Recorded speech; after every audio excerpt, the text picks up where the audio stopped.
কেন ছিলে শুধুই মনে বেঁধে রেখেছো। Hi friends, good morning. আমি Tanushree, welcome back to my YouTube channel Tanushree blog. তো গুড মর্নিং বলছি। এখন বাজে 9:30, আর এই যে আমি খাচ্ছি ব্রেকফাস্টে রয়েছে দুধ, কলা, মুড়ি।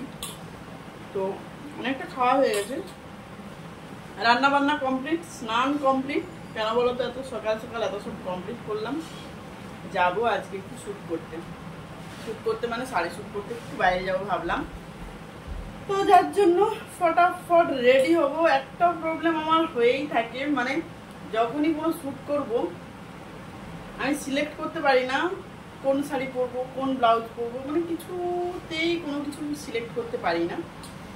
তো বর মশাইকে বললে রেগে যায়, তোমার যেটা ইচ্ছে করো, তুমি সবসময় আমাকে দেখাতে থাকো। তো কি করবো, তখন কত শাড়ি ব্লাউজ বের করেছি। তো এই শাড়িটা কোনোদিন পরিনি, এটা নতুন একদম। ভাবছি এইটা পরে আজকে শ্যুট করবো, কিন্তু এর সাথে কি ব্লাউজ পরবো, কি পরবো, আমি কতগুলো বের করে নিয়েছি, কিছুতেই বুঝতে পারছি না। বলতে পারবে কোনটা ভালো লাগবে এর সাথে?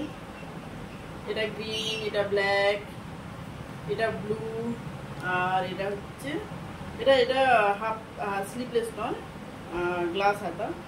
এটার সঙ্গে একটু ম্যাচ খাচ্ছে। যাই হোক, আমি রেডি হয়ে যাই, রেডি হয়ে ফিরে আসছি। মেকআপ মোটামুটি কমপ্লিট। মেকআপ করতে গিয়ে একটা ভুল আমি সব সময় করে থাকি, এটা কমন আমার কাছে। মাস্কারা লাগিয়ে নিই, তারপরে আমি ফিক্সচারটা দিয়ে স্প্রে করি। তাতে কি হয়, পুরো মাস্কারাগুলো ঝরে ঝরে গলে গলে পড়তে থাকে, আর আমার চোখের তলা দেখো এত কষ্ট করে সুন্দর করে করে সাজতে থাকলাম, আর আমার চোখের তলা দিয়ে গড়িয়ে গড়িয়ে কাজল আর মাস্কারা আমার গড়িয়ে পড়ছে। কি অবস্থা, যা হয় হবে, আমি আর ঠিক করছি না। তো চলো, চুলটা কি করবো বুঝতে পারছি না।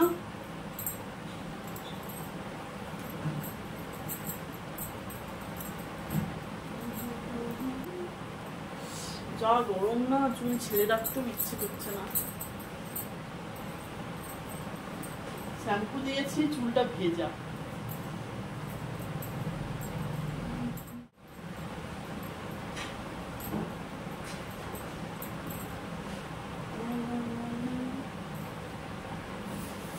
এমনি একটা ছোট্ট দেখে খোপা করে নিয়েছি, ওরে বাবারে চুল আর বেরোতে চাইছি না, সব চুল বড় হয়ে গেছে।